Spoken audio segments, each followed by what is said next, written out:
Good morning. It is Tuesday, March the 15th, and this is The Drill. Welcome to all the butchers, bakers, and candlestick makers out there. I'm Ron, your host, and the only true conservative in the United States today. So today, after the Daily Declaration for Spiritual Warfare, the Pledge of Allegiance, and the Star-Spangled Banner, we will have No Free Lunch and Shadowbosses, a new book that I'm reading that's about a much better book about the perils of public employee unionism.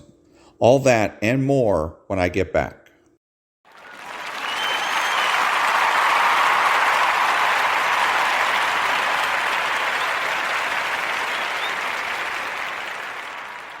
Thank you. And now for the Daily Declaration for Spiritual Warfare for March the 15th. I will teach you to do my will. I will guide you always. I will satisfy your needs in a sun-scorched land and will strengthen your frame. You will be like a well-watered garden, like a spring whose waters never fail. You will raise up the age-old foundations and will be called repairer of broken walls, restorer of streets with dwellings. I will instruct you and teach you in the way you should go. I will counsel you, and with my loving eye on you. Do not throw away your confidence in my will, for it will be richly rewarded. Continue with my perseverance, for when you have done my will, you will receive what I have promised unto you. Isaiah chapter 58, verses 11 through 12, Psalms 31, verses 1 through 4, Psalms 32, verse 8, and 1 John chapter 2, verse 17. Prayer declaration: lead me and guide me for your name's sake. Guide me into all truth. Lead me in a plain path because of my enemies. Make your way straight before my eyes, and make the crooked places straight and the rough places smooth before me. Help me to stand firm in all your will, mature and fully assured. Teach me to do your will, for you are my God. May your Spirit lead me on a level ground. And that was the Daily Declaration for Spiritual Warfare for March the 15th.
Thank you. Who is the true conservative? He is religious and realistic. He is the person that understands that culture is the foundation for politics. He acknowledges a benevolent universe. He is patriotic and uses common sense. He makes judgments, refuses to speculate, speaks clearly and definitively, and is not afraid to say no. He's open-minded, asking why rather than why not. He is consistent, credible, and influential, not ashamed of his existence, unafraid to learn or correct his mistakes, he is a normal American.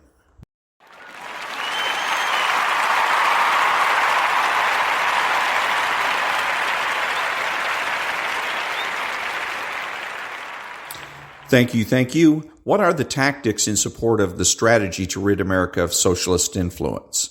The long-term tactics are to be a true conservative, talk like a conservative, act like a conservative, dress like a conservative, and think like a conservative.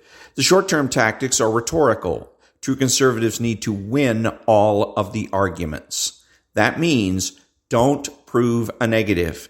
Don't take their word for it. Don't be neutral, and ask plenty of questions. Thank you. What is the true conservative strategy for defeating socialists in this country? Socialists must be driven from positions of power, and since it is lefty counterculture that provides the foundation for their political success, true conservatives must resist left-wing counterculture and promote normal American culture. By changing our culture, we will change our politics. And by changing the culture, we mean you need to get married, have a family, and raise your children. Thank you. What are the true conservative political priorities? Number 1, the abolition of abortion throughout the land. Number 2, to make nuclear, chemical, and biological weapons obsolete.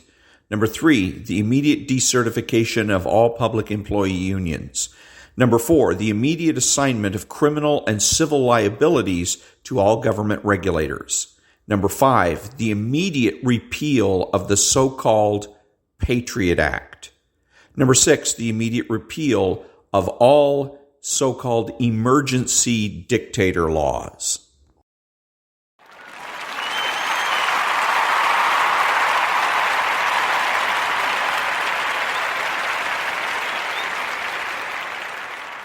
Thank you. And now there's no free lunch. It is because freedom means the renunciation of direct control of individual efforts that a free society can make use of so much more knowledge than the mind of the wisest ruler could comprehend. F.A. Hayek. You may want to read this one several times to let it sink in. In a free society, the collective knowledge of all the individuals in it is at use. It is not suppressed. It has distributive powers, and its applications are monumental and miraculous. The conscious decision to replace the power of that collective knowledge expressed in a free and open marketplace with the limited, broken, misapplied, and misaligned knowledge of a central planner is one of the greatest mysteries of modern times and one of its great iniquities. And that was, there's no free lunch.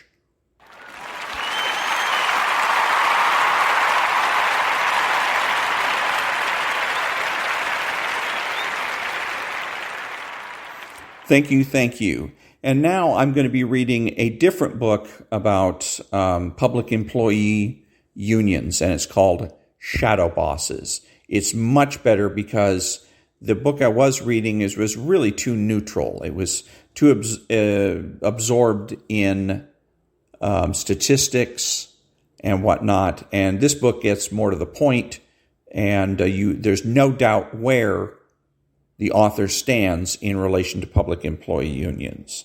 So this is the introduction to the book Shadowbosses. They sat around the table together in a carefully guarded ceremonial meeting room in the capital city. The government was represented by the political leader of the country, a tall and stately figurehead for the nation. Across the table sat those who would put him in power, his shadow bosses. The leader and the shadow bosses had come to a standoff. Their stated positions on an important public matter were at odds with one another. And so the meeting was called to harmonize their positions. By the time the meeting was over, the parties were close to a deal. The details would be worked out in the coming days, but the deal would send the country in a new, more radical direction. And the people would never understand that they had been sold out by their leader and his shadow bosses. Until now. This meeting did not take place in Soviet-era Moscow with the Communist Party dictating terms to an Eastern European political leader, nor did it take place today in a former Soviet republic with the oligarchs telling the government leader what to do. This meeting actually took place on January 11th, 2010, at the White House. Back in a minute.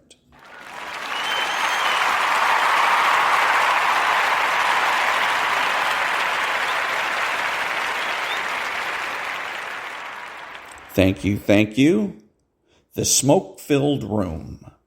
At that table sat President Barack Obama and the most important labor union bosses in America. Many of the powerful labor officials that we will meet in this book were at the meeting. Dennis Van Roekel, boss of America's largest labor union, the National Education Association. Richard Trumka, former mine worker and fabled strongman of the American Federation of Labor and Congress of Industrial Organizations, AFL-CIO. Andy Stern, the elegant Ivy League-educated head of the Service Employees International Union, now retired.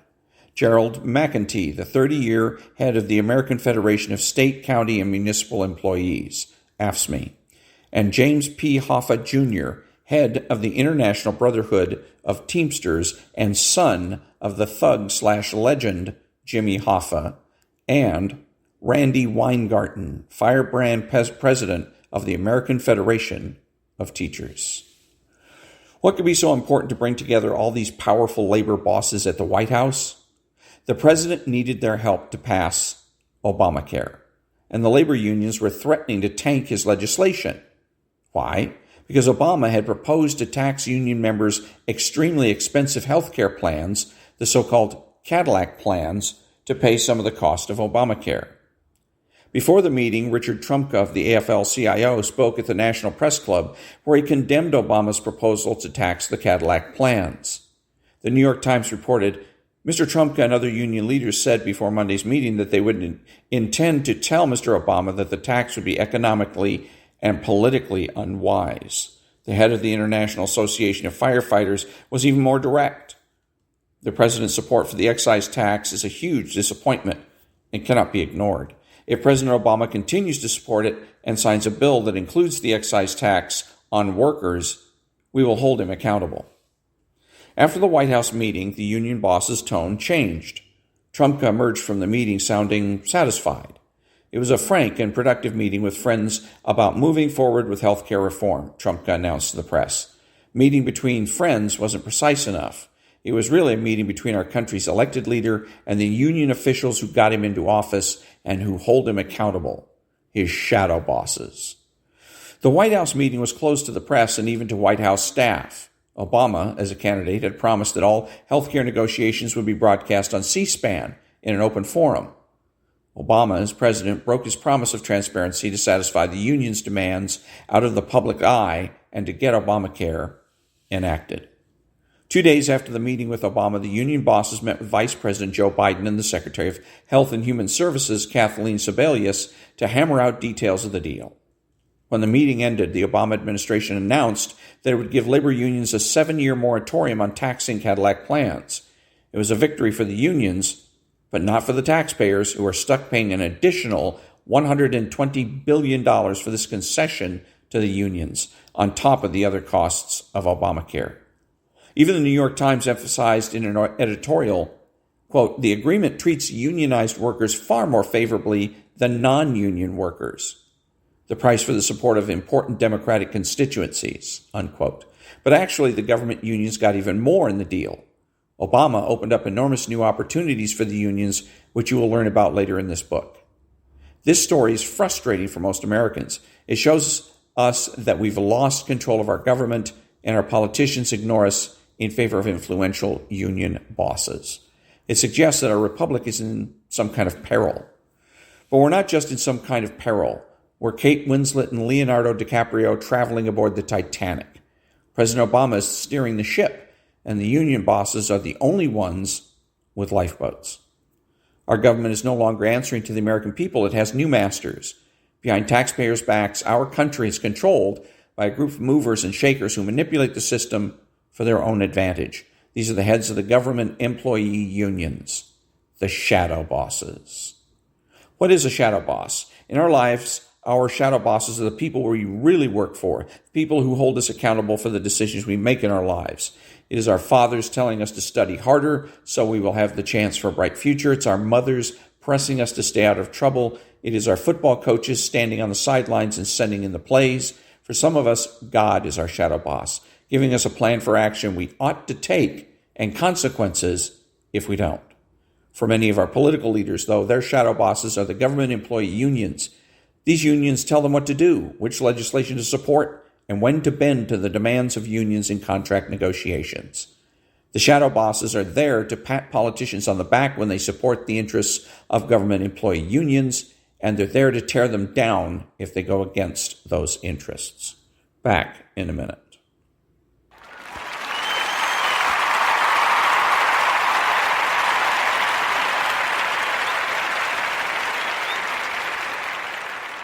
Thank you.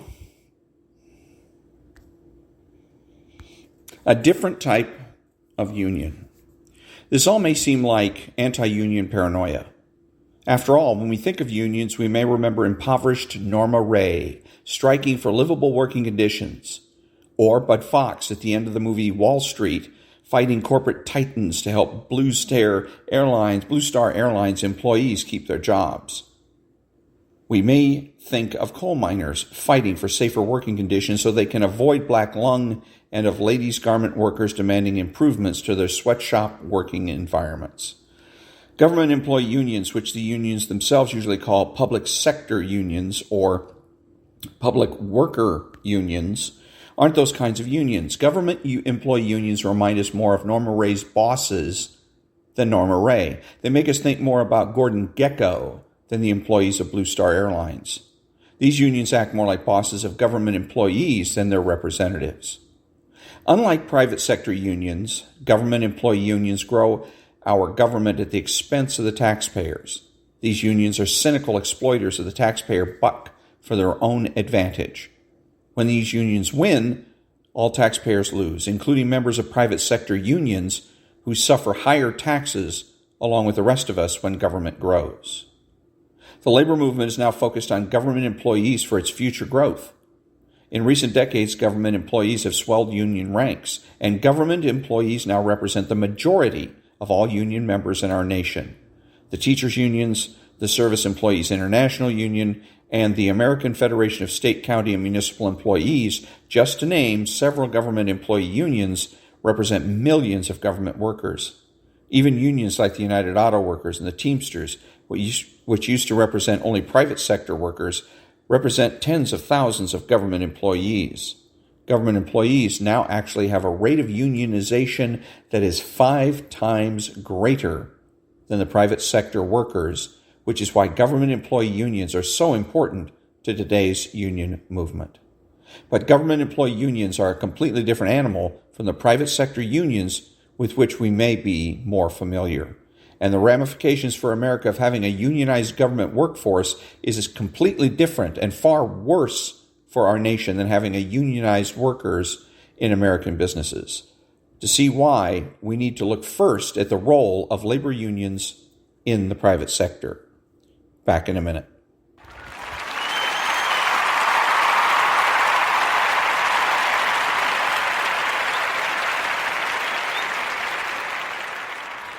Thank you. Private sector unions. Private sector unions represent workers who make and run things in our country, workers in businesses. For example, private sector union workers make cars, airplanes, clothing, equipment, and steel. They work in a wide range of fields, including mining, transportation, construction, telecommunications, and the movie and television industries.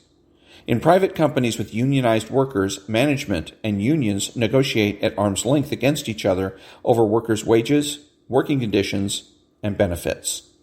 The party on each side of the negotiating table is beholden to its own master.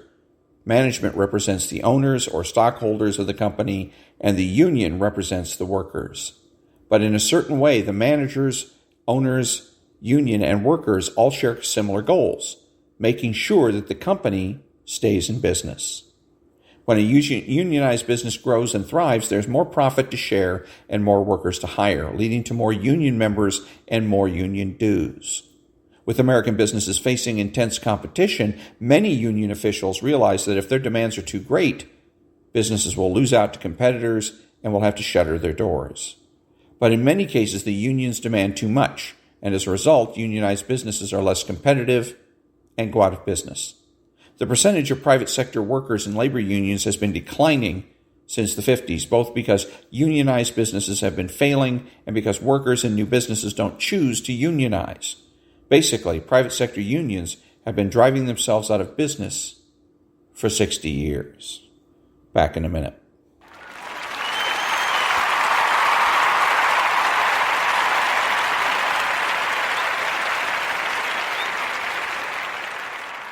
Thank you. Government employee unions. Government employee unions are a totally different animal.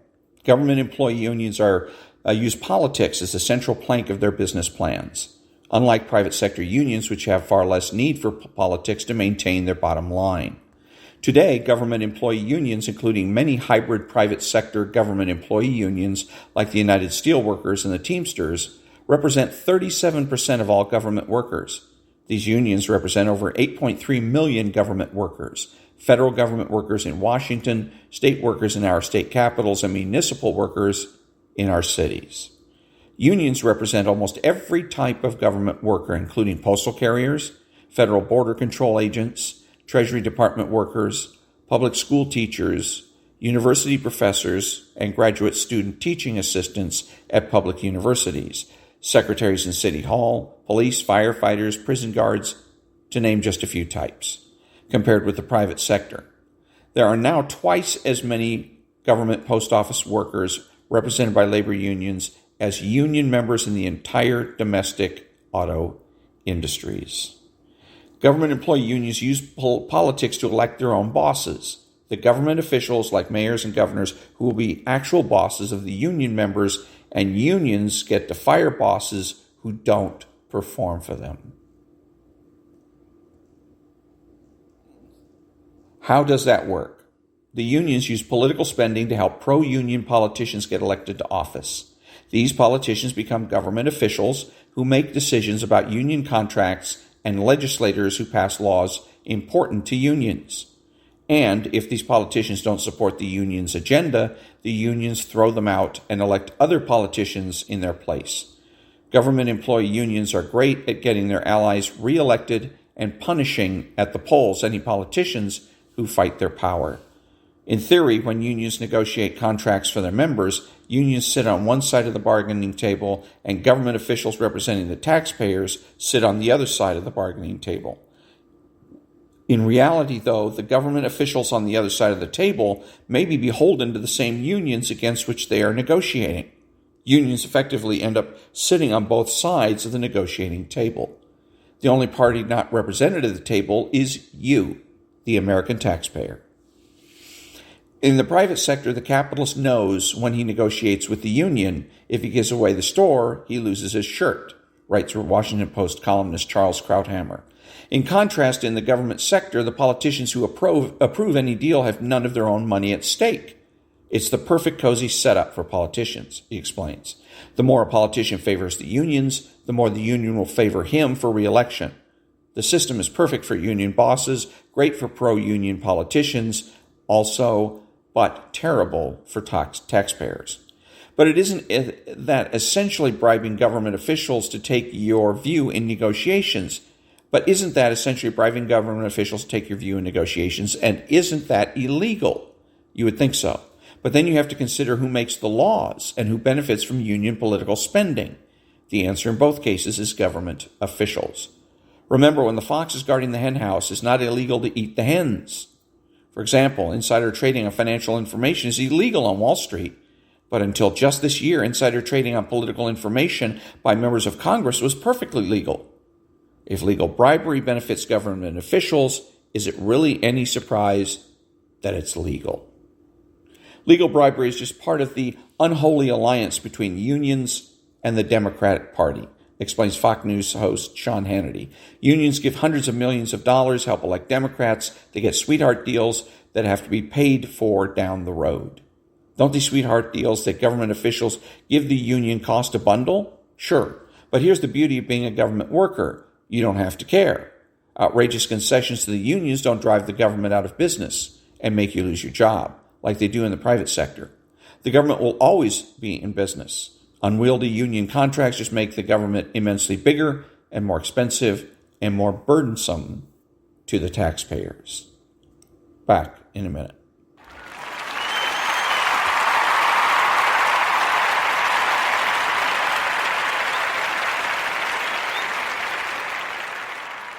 Thank you. And that was part of the introduction to the book called Shadowbosses. Let me see if I can get the author here. It is Mallory Factor.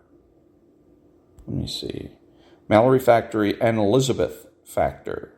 So let's see if we got some more information here. Well, Mallory Factor and Elizabeth Factor, and it is, again, it's called Shadowbosses, and it's about the danger that public employee unions pose to the taxpayers.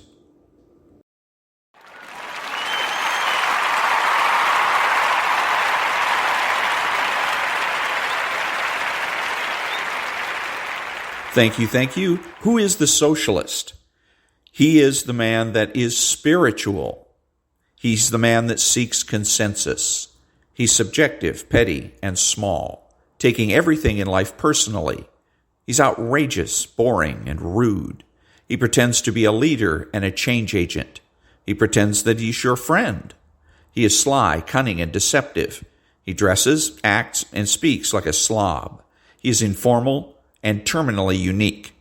He is childish and pretends that he knows nothing.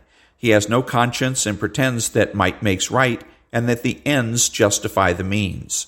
He is impulsive and rationalizes his behavior. He is deterministic, blaming others for his mistakes. He is skeptical, demanding that others solve his problems. His unreasonableness and irresponsibility make him a bad role model, bad father, brother, family member, friend, and a bad person, period. So if you think that you can be friends with a socialist, think again.